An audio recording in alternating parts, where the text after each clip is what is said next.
¿Estamos acaso ante la solución definitiva para los apagones interminables que sufrimos los cubanos? ¿Será que los apagones tienen los días contados? ¿Será cierto? ¿Será posible que Rusia esté a punto de rescatar a la economía cubana y al gobierno cubano con una inyección millonaria? ¿O es este otro anuncio más que quedará en el aire como tantos otros anuncios? Y si realmente llega ese dinero prometido por los Tavares, $1.000 millones serían suficientes para solucionar los problemas estructurales de la economía cubana, o simplemente añadirían más deuda a un país, el nuestro, que ya no puede pagar ni la que tiene. Quédate conmigo en este video porque hoy en Noticias Cuba vamos a analizar a fondo el reciente anuncio del gobierno ruso sobre inversiones por $1.000 millones en Cuba y lo que realmente significa para la isla. Vamos a bajarle la espuma a este soufflé.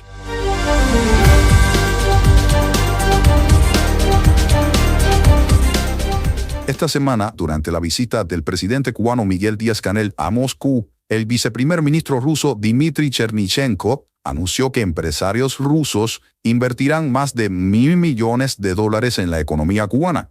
Este anuncio se realizó tras las conversaciones oficiales entre Díaz-Canel y Vladimir Putin en el Kremlin el pasado 7 de mayo. Chernyshchenko explicó que estas inversiones forman parte del llamado Plan 2030, un documento firmado, dicen, en 2023 entre ambos países, Cuba y Rusia.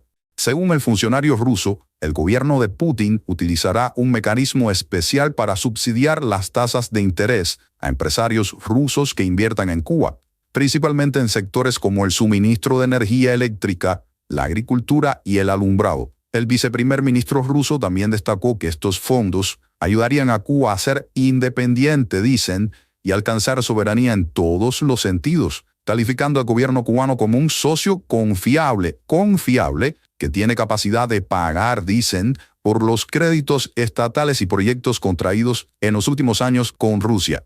Durante la visita, Díaz-Canel también recorrió la fábrica de autos Moscovich en Moscú, donde agradeció la donación de 10 vehículos, 10 carros a Cuba, y mencionó que otros 50 automóviles de la misma marca rusa se incorporarán a la flotilla de taxis en La Habana. Pero vamos a analizar todo esto más allá de la retórica y la propaganda política.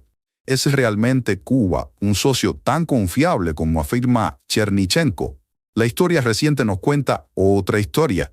En 2014, Putin condonó el 90% de la deuda que Cuba mantenía desde la época soviética. Fue mucho dinero. Redujo de $35.000 millones a apenas $3.500 millones la deuda de Cuba con Rusia. Y ni siquiera con esa enorme rebaja Cuba ha podido cumplir con sus pagos. Y Putin, porque aquella condonación de deuda fue también un gesto político, estaba claro de una cosa muy obvia: Cuba jamás iba a pagar ese dinero de ninguna manera. Desde 2020, el gobierno cubano dejó de pagar esta deuda, la deuda que quedaba con Moscú, y solicitó a Putin, al gobierno de Putin, revisar nuevamente las condiciones, a pesar de que, como te dije, ya Putin le había quitado el 90% de la deuda a Díaz-Canel y su camarilla. Apenas en marzo de 2024, Putin aprobó modificaciones para mejorar las condiciones de pago de una deuda de $277.2 millones, permitiendo a Cuba saldarla en rublos y posponiendo el plan de pagos del periodo 2023-2027 para el periodo entonces 2028-2040. Y esto no es todo. En enero de 2025 de este año, el embajador cubano en Rusia, Julio Antonio Garmendia, anunció que Rusia otorgaría un nuevo crédito a Cuba de $60 millones para la compra de combustibles, sumándose a la ya extensa lista de préstamos pendientes. Este patrón de endeudamiento, incumplimiento, reestructuración y nuevo endeudamiento plantea una pregunta inevitable. ¿Es realmente conveniente para Cuba seguir acumulando compromisos financieros cuando ya no puede pagar los existentes? Y más importante todavía, ¿estos nuevos fondos se utilizarán para resolver problemas estructurales o serán un alivio temporal que solo pospondrá una crisis más profunda? Es importante recordar que en 2015, Moscú firmó un acuerdo para proporcionar a Cuba un crédito de hasta 2.200 millones de euros destinados a proyectos de construcción de unidades eléctricas en centrales termoeléctricas. Sin embargo, estos proyectos nunca se materializaron y la situación energética en la isla ha seguido empeorando día tras día. De hecho, en 2020, Oleg Kucheriavy, secretario ejecutivo de la Comisión Intergubernamental Ruso-Cubana, reveló que de 60 proyectos conjuntos que estaban en marcha, solo 10 se estaban materializando debido al silencio y la dilación, y esto entre comillas, de las autoridades cubanas. Incluso el propio Chernichenko había pedido anteriormente a Cuba que mejorara las condiciones para sus inversores, para los rusos. ¿Y cómo está Cuba actualmente? La situación no podría ser más crítica. Bueno, sí, siempre puede ser más crítica. La isla se encuentra sumida quizás en la peor crisis económica de su historia. El país encadena varios años de recesión económica, con una caída del PIB del 1.9% en 2023, y las proyecciones para 2025 no son mucho mejores, con un decrecimiento proyectado del 0,1% según la CEPAL. Los problemas en Cuba, como todo el mundo sabe, incluso el gobierno, son estructurales y profundos, no coyunturales, derivados de un modelo económico ineficiente por naturaleza, la falta de productividad y la ausencia de reformas significativas. Ninguna inversión extranjera, por importante que parezca, puede resolver estos problemas sin cambios fundamentales en la forma en la que opera la economía cubana. Pero es verdad, el problema más inmediato y el que más afecta a la vida diaria de los cubanos son los apagones. El Sistema Electroenergético Nacional, el CEN, está literalmente al borde del colapso. De hecho, ha colapsado varias veces en poco tiempo. Justo ahora, en mayo, el déficit de generación eléctrica en Cuba oscila entre 1.300 y 1.500 megavatios en los horarios de máxima demanda, eso diario. Para que entiendas la magnitud del problema, esto representa aproximadamente entre el 40 y el 45% de la demanda total. Es como si casi la mitad del país no pudiera recibir electricidad en las horas pico. Esta crisis está provocando cortes de electricidad muy prolongados que en algunas zonas, sobre todo del interior del país, llegan hasta las 20 horas diarias. Las causas principales son averías en las centrales termoeléctricas obsoletas y la escasez de combustible para abastecer motores y plantas eléctricas, o la generación distribuida, como le llaman. La situación es tan grave que los cubanos ya han aprendido a vivir o sobrevivir sin poder contar con servicios tan básicos como la refrigeración de alimentos o el funcionamiento de ventiladores en el intenso calor caribeño y con los mosquitos que hay. Y el turismo, otra de las apuestas de este nuevo acuerdo con Rusia, también está en caída. El turismo ruso específicamente ha sufrido un desplome del 50% en el primer trimestre de 2025 comparado con el primer trimestre de 2024. En este contexto devastador, $1.000 millones, aunque no son una cantidad despreciable, representan apenas una fracción de lo que necesitaría Cuba para abordar de manera integral los múltiples problemas que enfrenta la economía del país. Es como intentar vaciar el océano con un cubo de agua. Entonces, ¿qué podemos esperar realmente de este anuncio de $1.000 millones en inversión? Primero, pongamos esta cifra en perspectiva. Según estudios realizados entre economistas cubanos, para que la economía de la isla alcance tasas de crecimiento adecuadas, se necesitaría una inversión extranjera anual de entre $2.000 y $4.000 millones. Algunos expertos incluso consideran que serían necesarios más de $5.000 millones anuales para lograr un crecimiento económico satisfactorio que nos saque del agujero en el que estamos ahora. La realidad es durísima, y es que Cuba ha estado lejísimo de alcanzar estas cifras. Por ejemplo, en 2016, la inversión extranjera directa no superó los $500 millones, y hablamos de un año que ahora mismo recordamos como un pasado glorioso, viendo la crisis que vivimos hoy. Esos $500 millones de 2016 significan solo un 20% de los 2.500 millones que se estiman necesarios, incluido el gobierno, para crecer entre un 5 y un 7% anual.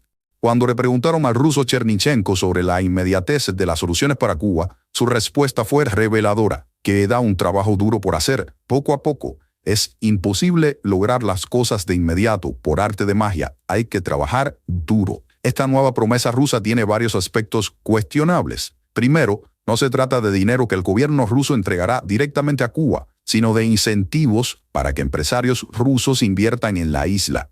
Esto supone que dichos empresarios deben ver estas inversiones como rentables, algo complicado considerando el historial de impagos y la inestabilidad económica de Cuba, y además la avaricia de muchos de la nomenclatura cubana. Segundo, incluso si estos $1.000 millones se materializaran completamente, seguirían siendo insuficientes según los propios estándares de lo que Cuba necesita para impulsar un crecimiento económico significativo y sostenido. Tercero, el enfoque en el turismo parece desconectado de la realidad, cuando los datos muestran una disminución significativa de visitantes rusos y de todos los visitantes a la isla. Cuarto, la afirmación de que Cuba es un socio confiable, como dice Chernychenko, con capacidad de pagar, contradice directamente la historia reciente y no tan reciente de reestructuraciones, impagos y condonaciones de deuda. Lo que sí podemos ver como tangible, aunque muy modesto, son los 10 carros Moscovich donados a Cuba y que Díaz-Canel se va a traer en un barco, supongo, y los 50 que se incorporarán más adelante a la flota de taxis en La Habana. Una ayuda que, aunque bienvenida, está, por supuesto, muy lejos de resolver los problemas estructurales de la economía o del transporte en Cuba. Obviamente esto es más un gesto simbólico que otra cosa. Si contra todo pronóstico estas inversiones rusas se materializaran, ¿qué impacto tendrían? Primero, debemos considerar que Cuba enfrenta múltiples obstáculos para la inversión extranjera: limitada capacidad de absorción de su economía, cuellos de botella en sectores como la construcción, comunicaciones y transporte, y un marco legal que muchos inversores consideran poco atractivo, más allá de las sanciones extranjeras que también desestimulan a cualquier inversor.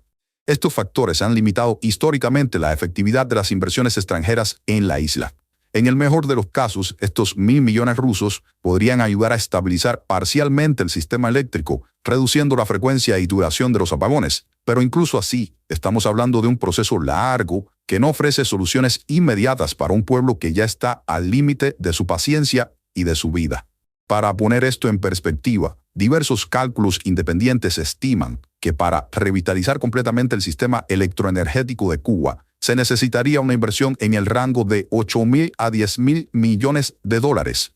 Esta cifra cubriría la renovación integral del sistema eléctrico nacional, el CEN, incluyendo la modernización de las obsoletas centrales termoeléctricas, la incorporación de energías renovables como parques solares fotovoltaicos y eólicos, y la recuperación de la generación distribuida con motores diésel y de fuel oil.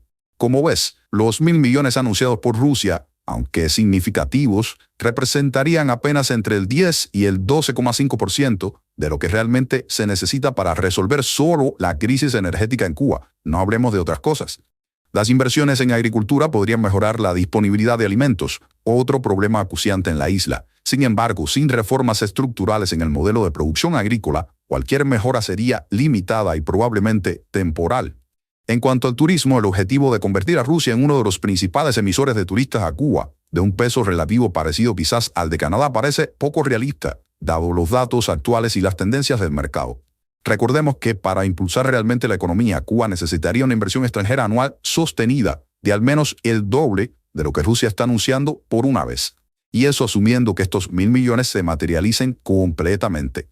El anuncio de inversiones rusas por 1.000 millones de dólares, aunque suene impresionante en los titulares, debe ser tomado con extrema cautela. Si bien cualquier ayuda económica para Cuba es bienvenida, dada la gravedad de la crisis, estos fondos están lejos de ser la solución milagrosa que algunos quieren ver ya de inmediato.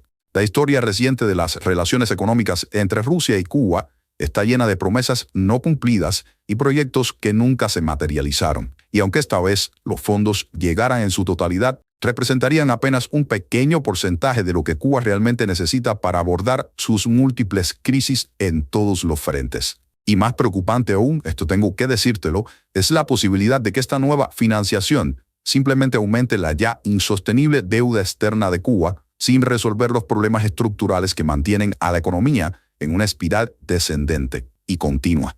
Sin reformas profundas en el modelo económico, sin una mayor apertura a la iniciativa privada y sin una modernización integral de la infraestructura productiva, cualquier inyección financiera externa será, en el mejor de los casos, un alivio temporal. Para el ciudadano cubano promedio, agobiado por apagones interminables, escasez de alimentos y una inflación galopante, este anuncio podría parecer otra promesa más en el horizonte. Como dijo el propio Chernychenko, no hay soluciones mágicas e inmediatas. Lo que Cuba necesita no son solo promesas de inversión extranjera, sino reformas estructurales profundas que permitan aprovechar eficientemente cualquier ayuda externa. Hasta que eso suceda, lamentablemente, 1.000 millones de dólares serán apenas una gota en un océano de necesidades. ¿Tú qué opinas de todo esto y del crédito ruso? ¿Crees que estas inversiones rusas realmente se materializarán o se quedarán en el papel como tantas otras? ¿Piensas que aunque llegaran estos fondos, podrían resolver los problemas estructurales de Cuba? ¿Cuáles crees que son las verdaderas intenciones de Rusia al hacer este anuncio? ¿Qué están cobrando y no sabemos?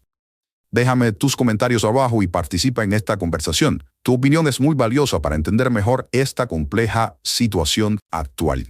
Y si te ha gustado este análisis, no olvides darle like al video, suscribirte al canal y activar la campanita ¡Tin!